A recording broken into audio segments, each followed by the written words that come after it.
اعوذ باللہ من الشیطان الرجیم بسم اللہ الرحمن الرحیم واللہ اخرجکم من بطون امہاتکم لا تعلمون شیئا، اللہ نے تمہیں نکالا تمہاری ماؤں کے پیٹوں سے کہ تم کچھ شے نہیں جانتے تھے، کوئی علم نہیں تھا۔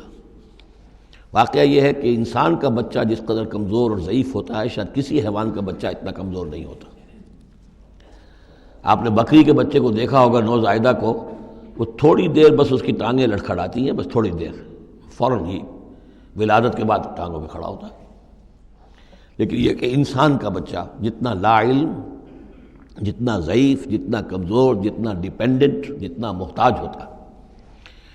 واللہ اخرجکم من بطون امہاتکم لا تعلمون شیئا وجعل لکم السمع والابصار والافئدہ لعلکم تشکرون، پھر اللہ نے تمہیں سماعت دی، بصارت دی اور افئدہ دیے۔ یہ افئدہ کا جو عام طور پہ ترجمہ جو ہے آپ نے دیکھا ہوگا دل لکھا ہوتا ہے، مجھے اس سے اختلاف ہے۔ میرے نزدیک افئدہ جو ہے اس سے مراد جو ہے عقل ہے، لیکن یہ میں اس پر گفتگو کروں گا اگلی صورت میں انشاءاللہ۔ ان السمع والبصر والفؤاد کل اولئک کان عنہ مسئولا، وہ جو آیت ہے سورہ بنی اسرائیل کی، وہ اس موضوع کے اوپر اہم ترین ہے۔ پھر اللہ تعالیٰ نے تمہیں کان اور آنکھیں دی اور عقل دی۔ یہ اصل میں ریلیشن شپ یہ ہے کہ یہ سینس ڈیٹا ہے، آنکھوں سے، کانوں سے یہ ڈیٹا، جیسے کہ آپ آج کل کمپیوٹر میں ڈیٹا جو ہے فیڈ کرتے ہیں اس کے اندر، پھر وہ اس کو پروسیس کرتا ہے، پھر وہ انفر کرتا ہے، پچھلی میموری کے ساتھ ٹیلی کرتا ہے، پھر اس سے کوئی نیا نتیجہ نکالتا ہے۔ تو یہ جو برین کمپیوٹر یہاں رکھا ہوا ہے، یہ ہے جس کو کہ سینس ڈیٹا جا رہا ہے، آنکھوں سے، کانوں سے، چھو کر، چکھ کر، سونگھ کر، جو بھی صلاحیتیں ہمارے اندر ہیں ان سے وہ سارا سینس ڈیٹا جو ہے وہ وہاں جا کر پھر پروسیس ہوتا ہے، اس کو پروسیس کر کے اس سے نتیجہ نکالتا ہے، وہ ہے عقل، وہ جو انسان کے اندر یہ ذہن، اس دماغ میں جو رکھا گیا ہے۔ فؤاد سے میرے نزدیک مراد یہ ہے اور میں اس پر جازم ہوں۔ وَجَعَلَ لَكُمُ السَّمْعَ وَالْأَبْصَارَ وَالْأَفْئِدَةَ لَعَلَّكُمْ تَشْكُرُونَ، تاکہ تم شکر کرو، ان چیزوں کا، ان نعمتوں کا حق مانو، حق ادا کرو، ان چیزوں کو، ان نعمتوں کو صحیح طریقے سے استعمال کرو۔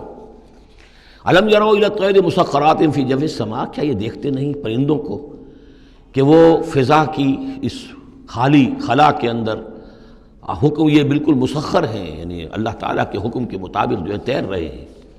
ما یمسکہن الا اللہ، انہیں نہیں تھاما ہوا ہے کسی نے سوائے اللہ کے۔ ان فی ذلک لآیات لقوم یؤمنون، یقیناً اس میں نشانیاں ہیں ان لوگوں کے لیے جو ماننا چاہیں یا جو ایمان رکھتے ہوں۔ واللہ جعل لکم من بیوتکم سکنا، اور اللہ تعالیٰ نے تمہارے لیے تمہارے گھروں میں سکون اور سکونت کی جگہ، رہنے کی جگہ تمہیں فراہم کی ہے۔ وجعل لکم من جلود الانعام، اور بنا دیے تمہارے لیے تمہارے چوپایوں کی کھالوں سے بیوتن، ایسے گھر یعنی خیمے۔ یہ جانوروں کی کھالوں کے خیمے بناتے تھے تاکہ یہاں خیمہ، یہاں اکھاڑا وہاں لگا دیا، وہاں سے اکھاڑا وہاں لگا دیا، وہ ہلکا رہتا تھا کھانا بدوش لوگوں کے لیے۔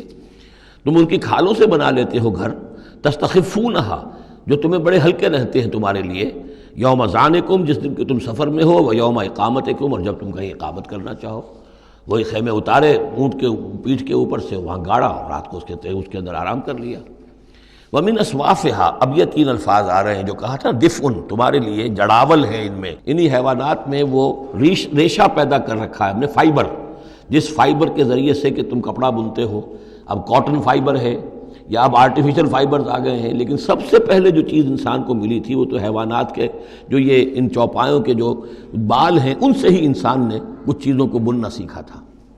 من اصوافہا، صوف کہتے ہیں بھیڑوں کی اون کو، واوبارہا، وبر کہتے ہیں جو کہ یہ ببریاں کہلاتی ہیں اونٹ کی، ان کے جو بال ہوتے ہیں، واشعارہا، اور بکریوں کے بال اشعار کہلاتے ہیں۔ تم ان سے، صوف سے اور ببروں سے اور بکریوں کے بالوں سے، اساساً و متاعاً، تم سامان بناتے ہو، اپنے برتنے کی چیزیں بنا لیتے ہو، الی حین، ایک خاص وقت تک کے لیے۔ واللہ جعل لکم مما خلق ظلالا، اور اللہ تعالیٰ نے تمہارے لیے جو کچھ اس نے پیدا کیا ہے اس کے ذریعے سے سایہ فراہم کیا ہے۔ درختوں کا سایہ تمہیں ملتا ہے، کسی اور چیز کا سایہ اللہ تعالیٰ تمہیں دیتا ہے۔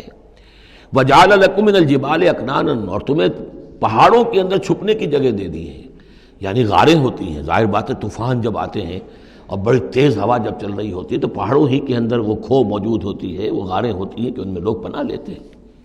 وجعل لکم سرابیل تقیکم الحر، اور تمہارے لیے ایسے کرتے بنا دیے، لباس بنا دیے جو تمہیں گرمی سے بچاتے ہیں۔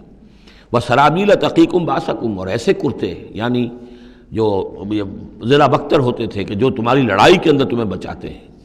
کذالک یتم نعمتہ، نعمت کے لفظ کو پھر نوٹ کیجئے، اس طرح اللہ تعالیٰ اتمام فرما رہا ہے اپنی نعمتوں کا علیکم تم پر، لعلکم تسلمون تاکہ تم سر تسلیم خم کرو اور اطاعت کی روش اختیار کرو.